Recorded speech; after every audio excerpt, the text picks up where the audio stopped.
Bonsoir à tous, vous êtes sur ETV Guadeloupe, bienvenue dans cette édition. La terre a tremblé aujourd'hui, un séisme de bonne intensité a été ressenti partout en Guadeloupe. Aux alentours de 16 h ce vendredi après-midi, la Martinique a également perçu la secousse quelques secondes avant nous.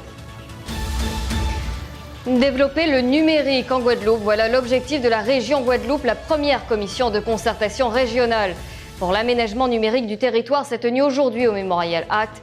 En présence des représentants du numérique, la collectivité régionale entend élargir le périmètre de déploiement de la fibre optique sur l'ensemble de sa zone d'intervention. Une intervention qui sera opérée sur 88 000 foyers répartis sur 28 communes. Un réseau public qui prévoit de garantir une couverture de 100% du territoire en fibre optique d'ici 2022. Forum Agenda 21, c'est parti, un événement élaboré par la communauté d'agglomération de Cap Excellence. L'objectif, développer la notion de développement durable comme nouveau modèle de développement économique pour le territoire.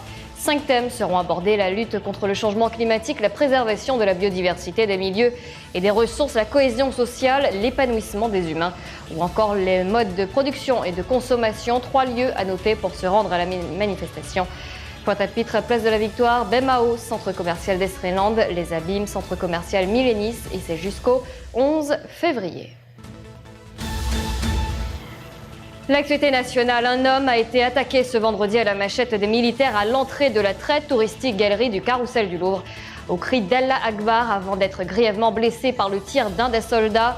L'identité et les motivations de l'auteur restent à déterminer, mais s'il faut être prudent, il s'agit visiblement d'une attaque à caractère terroriste, a déclaré le Premier ministre Bernard Cazeneuve en déplacement à Bayeux dans le Calvados. Et pour finir, au moment où la politique est agitée, qu'elle se divise parfois, nous essayons de la comprendre. L'édito de la semaine est signé Blaise Mandjiwa. Bonsoir Blaise. Bonsoir Laura. Concrètement, on est en train d'assister à une présidentielle pas comme les autres, précisément chez la droite qui se remettait de ses déchirements. Oui, rappelez-vous, la guerre Copé-Fillon pour le contrôle de l'UMP, les mises en examen de Sarkozy, Fillon tentant en sous-main de torpiller Sarkozy auprès de Juillet à l'Élysée.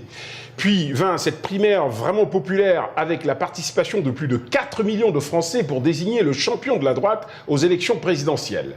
Une victoire quasiment assurée pour le vainqueur de cette primaire qui n'avait plus qu'à dérouler jusqu'au mois de mai prochain.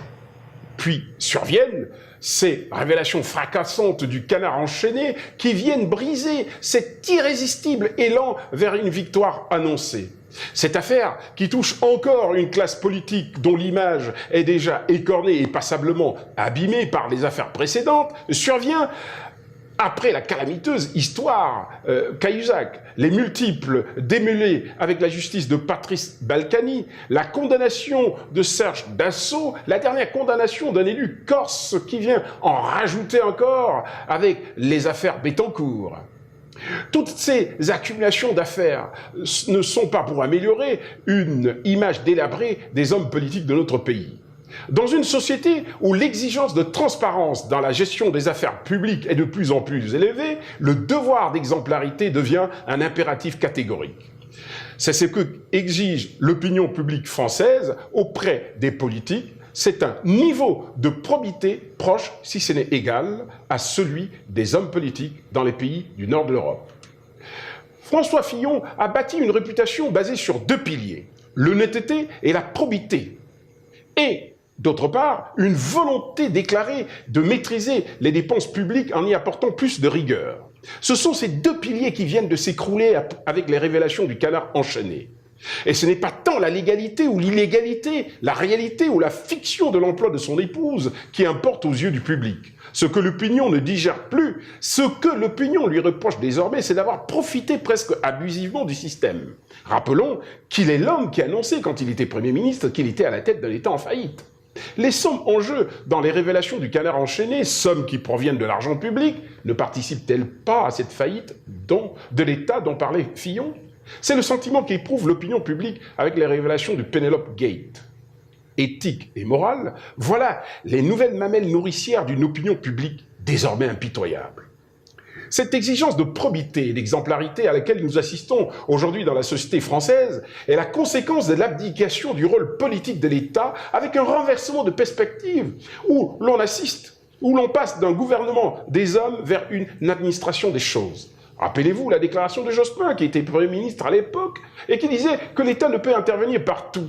Le rétrécissement du rôle politique de l'État conduit ainsi nos hommes politiques à ne plus intervenir que pour l'administration des choses. Ils ne sont plus que des gestionnaires des choses et n'apportent plus que des réponses techniciennes là où une partie de la population attend d'eux des réponses régaliennes.